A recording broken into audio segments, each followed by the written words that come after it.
Continuing Chapter 9 of Part 4. When the disciples had started and the multitude had been dispersed, Jesus went into a mountain apart to pray, and so remained until the fourth watch of the night, that is between 3 and 6 o'clock in the morning. In the meantime, there came upon the lake one of those furious storms which sometimes sweep down through the valleys and plow through the lake furiously. Dr. Thompson's description, 232, is a vivid help to our imaginations in endeavoring to realize the scene. My experience in this region enables me to sympathize with the disciples in their long night's contest with the wind. I spent a night in that Wadi Shukayef, some 3 miles up it to the left of us. The sun had scarcely set when the wind began to rush down toward the lake, and it continued all night long with constantly increasing violence, so that when we reached the shore next morning, the face of the lake was a huge boiling cauldron. The wind howled down every wadi from the northeast and east with such fury that no efforts of rowers could have brought a boat to shore at any point along the coast. In a wind like that, the disciples must have been driven quite across the Gennesaret, as we know they were. To understand the causes of these sudden and violent tempests, we must remember that the lake lies low, 600 feet lower than the ocean, that the vast and naked plateaus of the Jowlan rise to a great height, spreading backward to the wilds of the Harun, and upward the snowy Hermon, and the watercourses have cut out profound ravines and wild gorges converging to the head of this lake, and that these act like gigantic funnels to draw down the cold winds from the mountains. On the occasion referred to, we subsequently pitched our tents at the shore and remained for 3 days and nights exposed to this tremendous wind. We had to double pin all our tent ropes, and frequently were obliged to hang with our whole weights upon them to keep the quivering tabernacle from being carried up bodily into the air. No wonder the disciples toiled and rowed hard all that night, and how natural their amazement and terror at the sight of Jesus walking on the waves. The whole lake, as we had it, was lashed into fury. The waves repeatedly rolled up to our tent door, tumbling over the ropes with such violence as to carry away the tent pins. In such a storm as this, the disciples toiled about 8 hours, making a little village over 3 miles, and therefore only about half their voyage. It was still dark, and the heavy tempest lay on them. Suddenly they saw what they supposed was a ghost, the appearance of a man walking the waves, as though he would pass them, and they cried out with fear. Jesus spoke to them and said, "Cheer up, it is I. Be not afraid." It was he. He had come down from the mountain and gone over the sea, and was walking near their vessel. When the excitable Peter heard his voice, he said, "Lord, if it be thou, command me to come to thee upon the waters." Jesus did not command, but he permitted the attempt. Peter tried it. Going toward Jesus, the prodigious storm so unnerved him and shook his faith that Peter began to sink, and cried for help to Jesus, who stretched out his hand and seized him and lifted him up with a kind rebuke. "O thou of little faith, wherefore didst thou doubt?" In their act of entering the ship, the wind suddenly ceased, and straightway the vessel was at the landing. Then the disciples, the crew, and the passengers fell at his feet and worshipped him and said, "Of a truth, thou art the Son of God." But again, where does it have Jesus say, Yep. And look at what the phrase meant. Intelligence of God, production of God, or that sort of things. It was used for people who were attached to the house of worship, or the processes as they went about. You could be a traveler, and you could, be attached to the observances.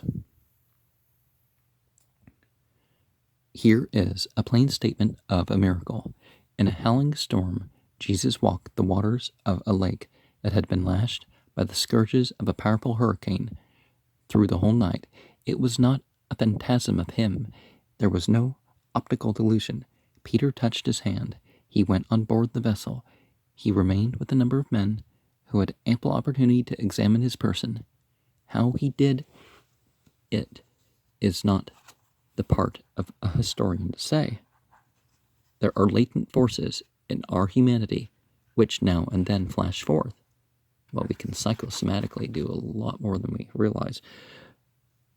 There are ordinary phenomena which lie in the line of this narrative, one of which, namely, that a man is lighter when awake than when asleep, was noticed as early as the times of Pliny. Trench's theory for this is that human consciousness as an inner center works an opposing force to the centripetal force of gravity, however, unable now to overbear it. Well, people tend to stop eating at least a little bit before sleep, and they don't want to go to the bathroom so much they have to wake up too much, so they're not overdoing it. They're not perhaps consuming as much water as when they're back and forth and stuff. So, there's plenty of reasons other than that. But here is something stupendous. In a great storm, a man walks about on the waters, for the original word indicates something of a quiet promenade. Another man attempts to walk towards him, and succeeds so long as he trusts him, but sinks as soon as his faith begins to fail. Jesus teaches that, so far as Peter was concerned, the walking was due to his faith alone, and there was in him a capability to achieve this dominion over nature, but that he had failed because his faith had failed. So far as Jesus was concerned, there was no force exerted on him from without, nor was there any suspension of the physical law of gravity. It was manifestly the power of his own will dominating what seemed to us to be natural laws. If there had been any philosophic man among his followers, he must have seen, even at the disadvantage of too great nearness, what seems sufficiently plain to even superficial study of Jesus at this remove from his presence, namely that there was a progressiveness in his whole inner and outer history, a growth of the inner man to which there was a corresponding development of the outer life. Through 30 years, his spiritual force seems to have been accumulating in private. We can hardly imagine that he was totally devoid of all consciousness of this progress of his soul. Nay, the whole of his history shows that he knew himself, and that one of the very greatest difficulties of his position was to make others comprehend his psychical condition. At the ripening moment, he entered upon his public career, through all of which there were repeated outflashings of the growing inner glory. These 3 years show how he became more and more luminous. At this point of his history, he opposes the forces of his inner man to famine, to a mob, to a storm at sea. He stretches the assertion of his kingly role further and further into the world of matter and the world of mind. The development of his spiritual history is rhythmic. These phenomena are described by men who did not perceive and could not comprehend the profound logical and poetical phenomenon which produced them. If these things did not occur, then we have a more troublesome perplexity to deal with, namely the miracle of the existence of a narrative so superhumanly true to philosophy and highest poetry, superhumanly, that is to say, if the historians were not relating facts. Well, again, it's more about myth is more about meaning and purpose than facts. And philosophy is just you think for yourself. That's it. It's not. It would be easier for any man to walk the Atlantic through a raging storm from New York to Liverpool than to produce a book which should set forth a character and a history so wonderful as this of Jesus, so symmetrical, except for the contradictions, right? So accordant with our intuitions of truth, and yet not modeled after this of Jesus, whose historians produced it without type, suggestion, or original, except that everything said was said before, as is it 2 Peter or the other that says, these cleverly imagined stories full of meaning, they're literally true this time, incarnate in Jesus. It's like, okay. Then why is it wrong the other time? If such a man did not live and perform just the things which they represent, there is no wonder then that the mariners and passengers, as well as the disciples, now, if never before, acknowledged him as the Son of God, that is, granted what he had claimed, the position of the Messiah, although they held their own gross views of what the Messiah's functions were. They now believed that he was the one anointed to deliver them from the bondage of the Romans. It would seem as if there now came upon him the conviction which had been forced upon the multitude by the feeding of thousands with a few loaves. The party landed on the plain of Gennesaret. As soon as the inhabitants found that he had arrived, they sent messengers through the whole country and had the sick brought in litters to him. As he passed around the lake to his home in Capernaum, there was an intense excitement everywhere. In all the towns and villages, they brought their sick and laid them before him on his passage through their streets, and invalids begged the privilege of touching, if only the hem of his garment. All were healed. It was a wonderful procession of benevolence.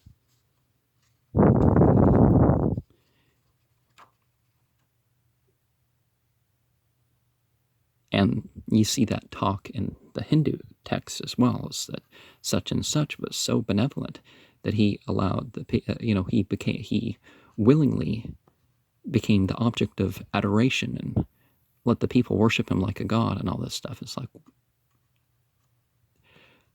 so again, we see things being said again and again.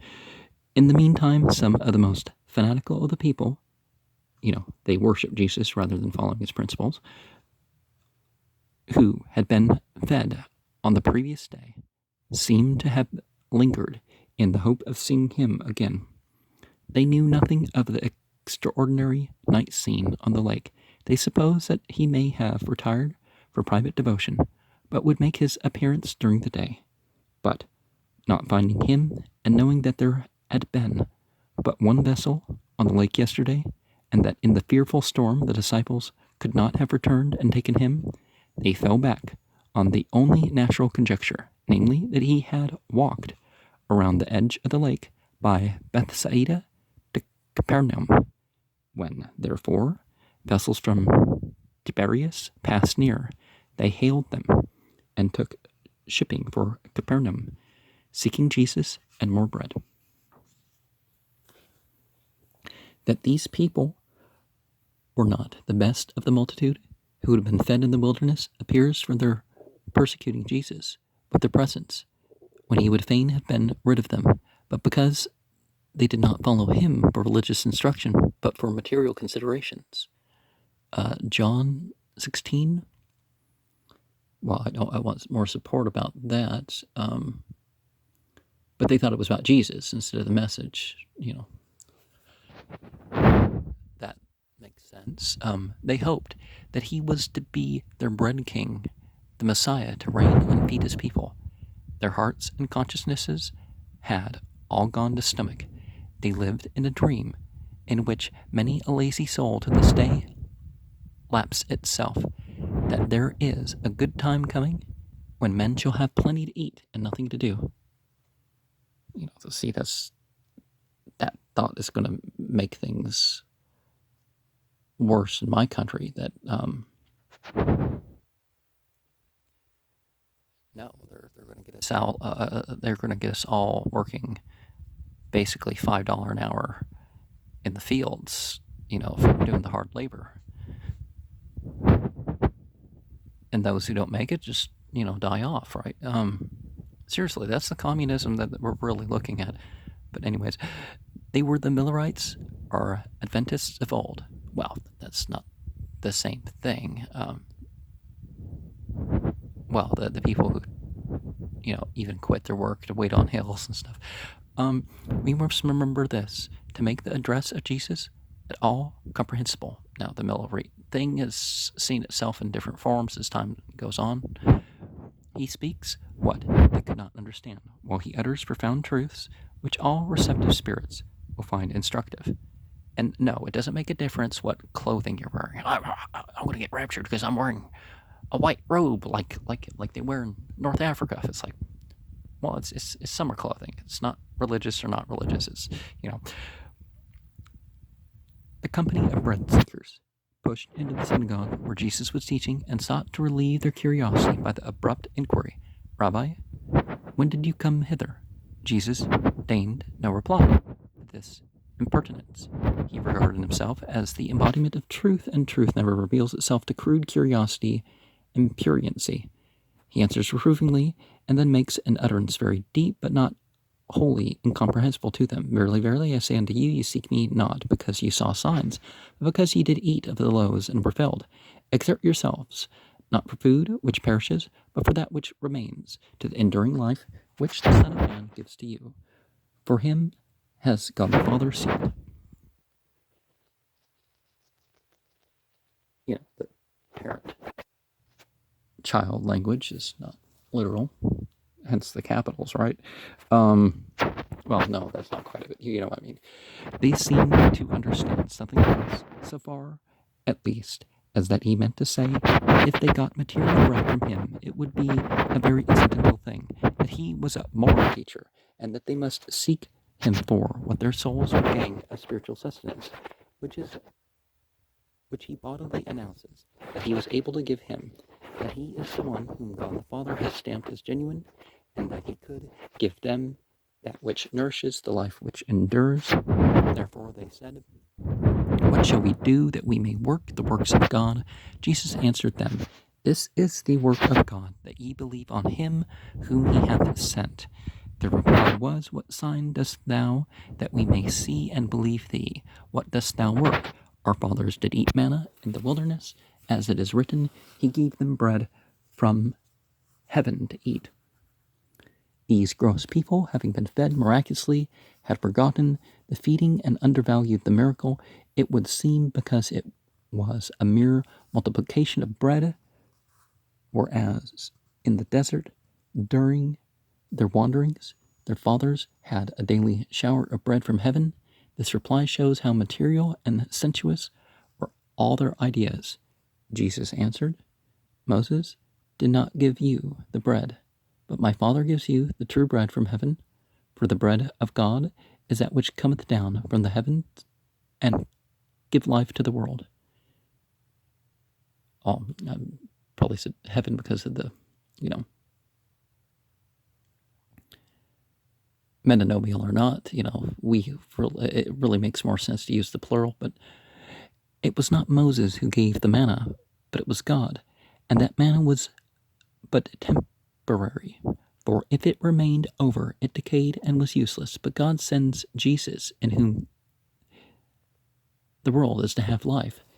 Like God sends every avatar, every Rasulullah. They are the way, the truth, and the life for their time and place. He evidently believed and manifestly taught that the life of the world was derived from himself and wholly dependent on himself. It was the highest possible claim. There seemed to be some upspringing of faith in the hearts of his hearers. They said unto him, Sir, evermore give us this bread. Jesus, knowing that the faith which depended upon miracles was a stream made by showers, and not flowing from a fountain, deepened his discourse, and became more offensive to them. I am the bread of life. He that comes to me shall never hunger, and he that believes on me shall never thirst. But I said unto you that ye have even seen and failed to believe. Behold, that the Father gives me will come to me, and him that comes to me I will not cast out. For I came down from heaven, not to do mine own will, but the will of him who sent me, which is that of the whole which he has given me. I should not lose form, but should raise it up in the final day. For this is the will of the Father, that every one who sees the Son and believes on him may have everlasting life, that I should raise him up in the final day. This profound speech seems to imply that as bread is the nutriment of the outward and physical life, so Jesus is the nutriment of the spiritual life. That is, the body which does not receive food into itself and assimilate that food with itself will perish, so the soul which fails to receive and assimilate Jesus, which must mean the spirit and teachings of Jesus, will also perish. That there is no lasting life for those who do not derive it from Jesus. Well, again, where does he make himself distinct when you compare him to the other prophet figures? The assertion that he came down from heaven, by which he claimed a relation to the spiritual world quite distinct from and superior to that of other men, but again, not unique, was an offense to the Pharisaic leaders who started the murmur among the people. Is not this Jesus, the son of Joseph, whose father also we have known? How then, says he, I came down from heaven? And I was in a church that they used that language for all of us. Has sent me here with parents kind and dear, and all that. It doesn't mean we're all space aliens, or any of us incarnate in human bodies are space aliens, but that's another discussion. But they had been familiar with Joseph and with Jesus as plain mechanics working in a humble shop, are going about doing the usual work of carpenters, that such a man should claim knowledge of a previous existence in heaven and a voluntary coming from heaven to earth, all which Jesus certainly did claim, was to them a stumbling block. The reply of Jesus was, Murmur not among yourselves. No man can come to me except the Father who has sent me draw him, and I will raise him up in the last day. It is written in the prophets, and they shall all be taught of God.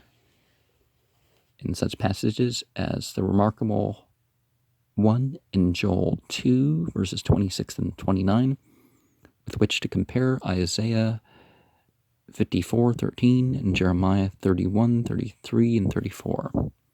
Well, they're taught by the revelation and inspiration of the prophets that we are to accept. That goes on. But certainly other people have spiritual experiences that confirm their faith. I mean actual spiritual experiences, not just, they feel good in church or that sort of thing, which is, good, have faith based on that. But I mean actual, the rare things, not, things were kind of hazy and I saw two lines intersect, so I must, that's the sort of thing that I hear people say for the most part when they say a spiritual experience.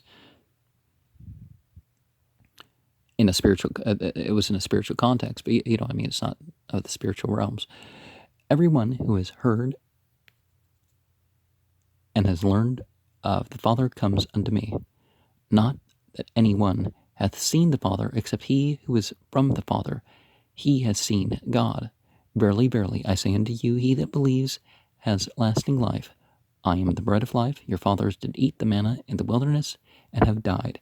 This is the bread that comes down from heaven, that anyone may eat of it and not die. I am the living bread which came down from heaven.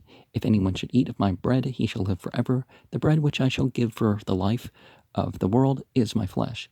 Here, Jesus explicitly teaches that God cooperates with him in this mission, so that everyone who has any right thoughts, and feelings from God has the moral preparation necessary to receive Jesus. Not that anyone has seen God except Jesus himself, but he implicitly says that he has seen God. God gave perishable bread in the desert for the temporary sustentation of the temporary lives of their fathers. But now God gives living bread from heaven, even Jesus. This language is evidently highly symbolical of a deeply profound conviction of Jesus.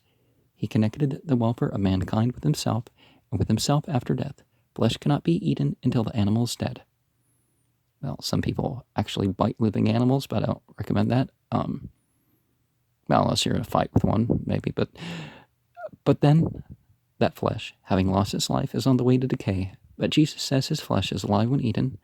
The words in the original are so arranged as to express this weightily. There can be no doubt as to his conviction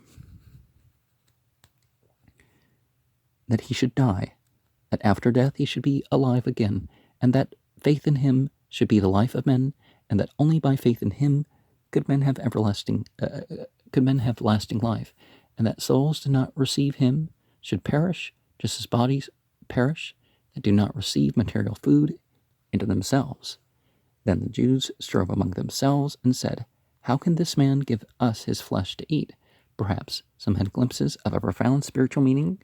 Jesus confirms their idea of eating by a positive averment. "Verily, verily, I say unto you, except ye eat the flesh of the Son of Man and drink his blood, ye have not lasting life in you.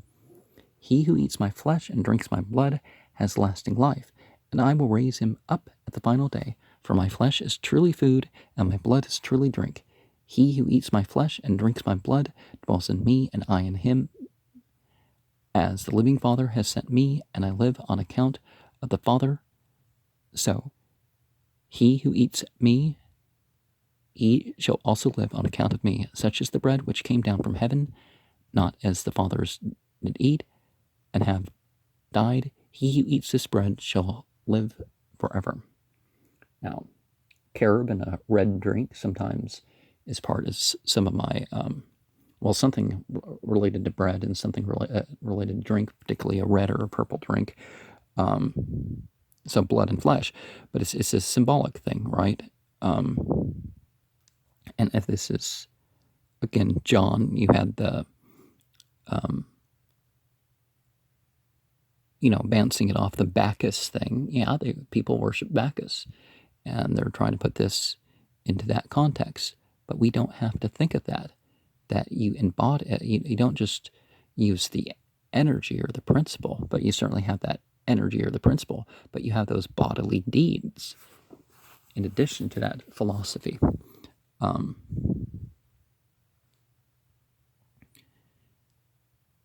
And then again, perhaps you can relate this to something different that people forget, that Jesus and Muhammad and the guy they call Krishna, and, well, it was really servant of Krishna, and some other similar phrases, right? Because imagine Obadiah being called Yahweh, or some random Abdullah being called Allah. It's the same thing that happened again and again, but this is very spiritual or very gross, and each here it must have seemed as now to each reader it does seem either one or the other according to his moral state of receptivity. Well, pretending to cannibalize human beings is not for everybody, and in most contexts it would be morally reprehensible, right? To even pretend to be cannibalizing human beings. To Jesus, from all we know of his character, it could have been only an expression in human language of his most delicate perceptions of most spiritual and sublime and important truths. No one could truthfully utter these words without believing that the existence of all souls depended upon himself, and that his life was dependent upon the continued existence of God, and that upon nothing else, so that he is virtually the God of humanity. The soul that does not somehow partake of him is as surely going to destruction as the body that does not somehow partake of food and drink is going to destruction. He makes this statement so strong that while the Jews are discussing the possibility, he cuts them short with an emphatic statement of the necessity. That which is eaten is taken into the absorbing and circulating organs of the body and assimilated.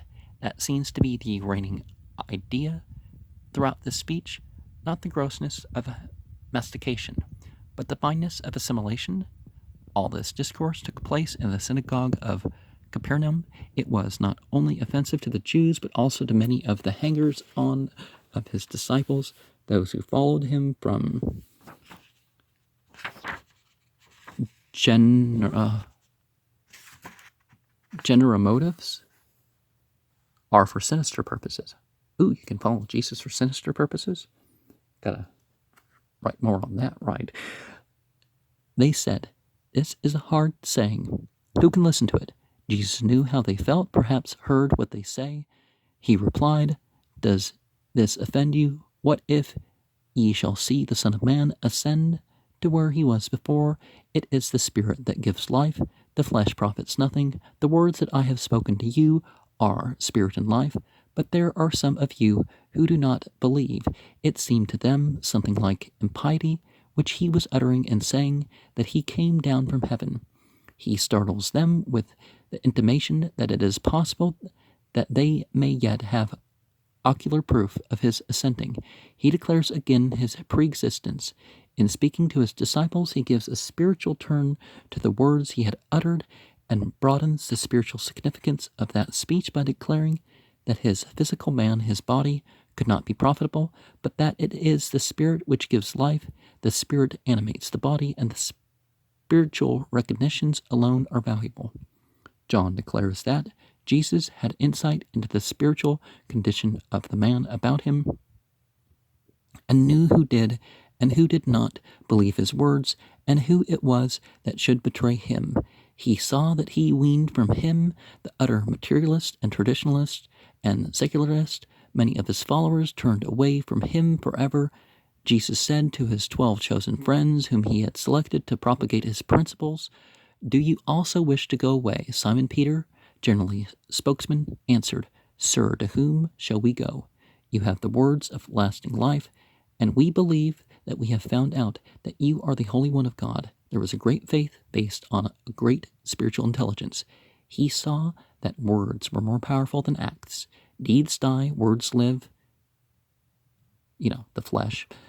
The feeding of 5,000 people was a small thing as compared with the utterance of a great truth on which the soul could feed and grow. The blood. Jesus said, "Have I not chosen you 12, and one of you is a traitor?" John says, after the fact, Jesus spoke of Judas Iscariot, son of Simon of Keriot. Jesus may have told John that he did mean this Judas, or John may have simply afterwards recollected when Jesus was betrayed that this speech had been made and must have referred to Judas. Of course, we know that John was not written until towards the end of Apollonius Christ's life, and then it was edited after a full decade after Apollonius died and his cult was fading. But this is the closing passage in the history of the second year of the ministry of Jesus. He had aroused the Pharisees, had sifted his followers, and had given training to his tried apostles. See, this is why when we talk about different religious traditions, we have to look at the words being used. Because apostle in some contexts is not to be used for somebody who's just, the appointed leader, but somebody who's like, a prophet. But of course, Christianity takes it into a different context. Jesus, rather than being a prophet, is a deity, and therefore the team of people that he appoints are prophets.